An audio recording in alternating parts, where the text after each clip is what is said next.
Welcome back to my channel. నేను మీ review Tarak. ప్రతిపక్షంలో ఉన్నప్పుడు గొంతు చించుకొని అర్చిండు సీఎం రేవంత్ రెడ్డి. చెరువులను కబ్జాలు చేసి అక్రమంగా బిల్డింగ్లు కట్టేస్తున్నారు అని ఆ రోజులలో అదొక కామెడీ పీస్గా చూశారు. కానీ ఇప్పుడు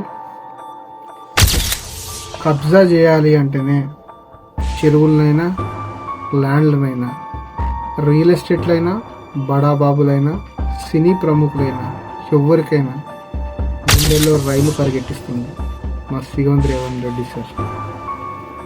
హ్యాండ్స్ ఆఫ్ సార్, మీరు చేస్తున్న ఈ మంచి పనికి.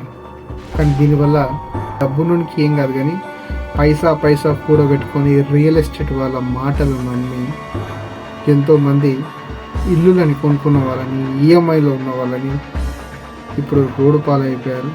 తప్పు వాళ్ళది కాదు, రియల్ ఎస్టేట్ వాళ్ళది. కానీ దీని పట్ల కొద్దిగా మంచి ఉంది, కొద్దిగా చెడు ఉంది. ఎనీథింగ్ మంచి అయినా చెడైనా మనం మంచిగా తీసుకుందాం. రేవంత్ రెడ్డి గారు అసెంబ్లీ సాక్షిగా ప్రతిపక్షంలో ఉన్నప్పుడు గొంతు చించుకొని అరిచిండు. ఇప్పుడు అదే మాటని తూచా తప్పకుండా పాటిస్తున్నాడు. మీరు గ్రేట్ సార్. జై హింద్. నేను మీ రివ్యూ తారక్.